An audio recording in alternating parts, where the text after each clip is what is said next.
¿qué tal? Les damos la bienvenida a La Sombra del Flamingo, narraciones de cuentos extraordinarios y clásicos de la literatura universal para todos los oídos. Nunca podrás experimentar todo, entonces por favor, haz justicia poética a tu alma y simplemente experiméntate a ti mismo. Veo a muchas personas morir porque juzgan que la vida no vale la pena. Ve a otros morir paradójicamente por las ideas o ilusiones que les dan una razón para vivir. Lo que se llama una razón para vivir es también una excelente razón para morir. Por lo tanto, concluyo que el significado de la vida es la pregunta más urgente. Si se adapta a lo que la mayoría de nuestra sociedad quiere, el arte será una recreación sin sentido. Bienaventurados los corazones que pueden doblarse, nunca se romperán. La música verdaderamente fértil, la única que nos conmoverá, que verdaderamente apreciaremos, será una música conducente al sueño, que destierre toda razón y análisis. No se debe desear primero, comprender y luego sentir. El arte no tolera la razón. ¡Wow! Escoger frases de este maravilloso escritor ha sido uno de los retos más complicados, ya que tiene unas frases sumamente poderosas, un poco paradójicas, dicientes, filosóficas, pero en realidad se las quería compartir. Este maravilloso escritor, Albert Camus, nace el 7 de noviembre de 1913 en Francia y muere el 4 de enero de 1960. Fue novelista, ensayista, dramaturgo, filósofo y periodista, nacido específicamente en la Argelia francesa. Su pensamiento se desarrolla bajo el influjo de los razonamientos filosóficos de Schopenhauer, Nietzsche y el existencialismo alemán. Se le ha asociado frecuentemente con el existencialismo, aunque Camus siempre se consideró ajeno a él. Pese a su alejamiento consciente respecto al nihilismo, rescata de él la idea de la libertad individual. Se le ha atribuido la conformación del pensamiento filosófico, conocido como el absurdismo, si bien en su texto El Enigma, el propio Camus reniega de la etiqueta del profeta del absurdo. Al margen siempre Camus de todas estas corrientes filosóficas, elaboró una reflexión sobre la condición humana. Rechazó la fórmula del acto de fe en Dios, en la historia o en la razón, por lo que se opuso simultáneamente al cristianismo, al marxismo y al existencialismo. No dejó de luchar contra todas las ideologías y las abstracciones que alejan al hombre de lo humano. Lo definió como la filosofía del absurdo. Para Camus, la literatura es una forma de explorar estos problemas en términos de acciones, predicamentos, opciones y acciones individuales. De esta manera, distintos temas han sido tratados de manera abstracta y general, pueden expresarse de manera concreta y se pueden materializar como expresión dramática. Camus dejó una innegable contribución a la literatura y al pensamiento contemporáneo.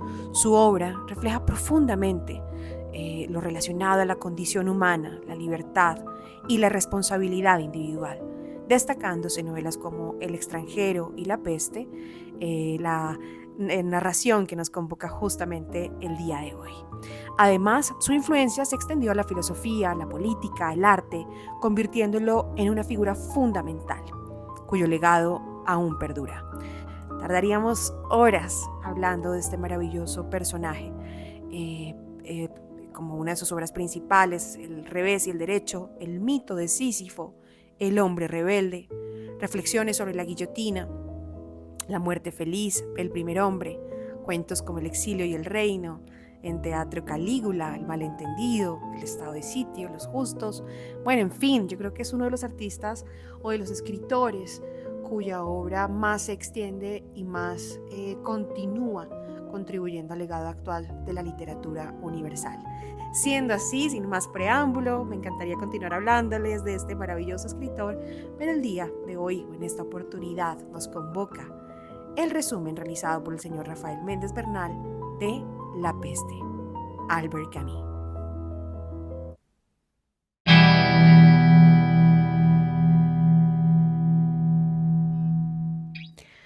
El doctor Roy, provisionalmente separado de su esposa, a quien una pequeña afección pulmonar lo había obligado a tomar una cura de reposo en un balneario de montaña, descubre un mal día los síntomas leves, pero inexorables, de una plaga en la ciudad. En efecto, las calles del asentamiento de Orán se han comenzado a ver infestadas de una multitud de ratas que abandonan apresuradamente sus madrigueras para morir en cualquier parte a plena luz del sol y frente a los asombrados y progresivamente inquietos ojos de los transeúntes. Cuando la afección apenas se notaba, comprendieron los alcances de la calamidad, que muy pronto, superando todas las expectativas, se apoderó de la ciudad. Roa diagnostica con rapidez la naturaleza de las afecciones. No tarda la autoridad municipal en impartir rígidas instrucciones de emergencia, que terminan por cerrar todo acceso a la ciudad, con el ánimo de impedir la propagación de la peste. Todos ya lo saben, la epidemia es inocultable y las crecientes tasas de mortalidad humana abocan toda la comunidad a la necesaria convivencia de un espacio enfermizo y cerrado, en espera del desenlace más o menos fatal de los acontecimientos. Y entonces aparecen las otras pestes, tanto o más despiadadas que la afección física y natural que tantas víctimas ha cobrado. En las calles, los aterrorizados ciudadanos se ocultan desesperados, cuando sin aviso alguno, cualquier persona que transita por allí con tranquilidad cae presa de indecibles dolores, para morir un instante después, deformada dramáticamente por las zarpas de la enfermedad. El miedo se apodera de todos. El terror al contagio obliga a extremar hasta el delirio los cuidados y la higiene, llegando a estrategias verdaderamente dramáticas en restaurantes y sitios públicos. Y luego, millares de personas tratan de romper el cerco impuesto por las autoridades, a pesar de que, portadores del fatal bacilo, su presencia en otras tierras fuere criminal y, por supuesto, inútil. Todas las naturalezas entonces manifiestan sus más profundas motivaciones. La inminencia de la muerte, caprichosa e inevitable, provoca un frenesí en el cual los verdaderos y hasta entonces ocultos rostros de unos y otros se hacen manifiestos. Aparecen todo tipo de tropelías y traiciones, aunque muchos se entregan a frenéticos extremos, convencidos de la inutilidad de virtud o del decoro. Tampoco faltan hombres de alto temple que ante la inmediatez de la muerte construyen una existencia justa y solidaria. Arrecian también las forzosas separaciones. Al doctor Roy, obligadamente distante de su esposa, se unen otros como el periodista Rembert, quien añora la presencia de su amiga y querida varada sin remedio en París. Otros habitantes como el padre Panelois, quien en un principio consideró la plaga como un justo castigo a la vileza de los hombres, termina profundamente impresionado ante la muerte injusta de un pequeño niño, cuyas agonías y dolores no pudo de ninguna manera remediar. Entre estos personajes y otros como Tarrou y Grant, surge muy pronto un vínculo heroico inquebrantable que les permite afrontar de la mejor manera posible las calamidades atrozas de la peste. Unos y otros, desde su peculiaridad y sin mayor distinción de oficios o naturalezas, enfrentan los avatares de la enfermedad y procuran dar descanso a las víctimas y a los abandonados. Pronto, y sin embargo, el sacerdote y Tarrou sucumben a los embates de la epidemia y sus compañeros se ven en la penosa obligación de sepultarlos. Grant se escapa de la muerte providencialmente y el periodista, mostrando una envidiable presencia de ánimo, se niega a escapar de la ciudad, a pesar de que su corazón y sus ilusiones lo inclinan al lejano París. Así, testigos de inenarrables escenas de amargura y dolor, el médico y el periodista resisten sin medida hasta que la virulencia de la enfermedad comienza a ceder.